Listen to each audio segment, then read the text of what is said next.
Ebirime Lumonde ayonoonese ebitooke byonna biweddewo n'emmwanyi ddala bannange emmwanyi zonna ziwotose zonna zikaze kyokka emmwanyi zaffe zibadde nga zibaze naye omusana guzoonoonye era ozala zonna bwe zifaanana.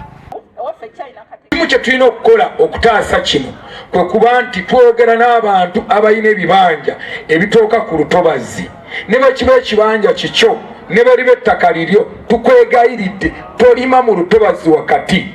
Ekireetedde omusana guno gwe mulaba ogutwokya bwe tuti tududde entobazi zonna tuzirimye tusimbyemu kalitunsi ne we twali tusanga amazzi tegakyaliwo. Mulina okwewala ennyo okulima mu ntobazi kikulu nnyo kubanga ne bwe tunayagala gavumenti etuyambeko ku kyokufukirira amazzi tulina gajja mu bitundu byaffe.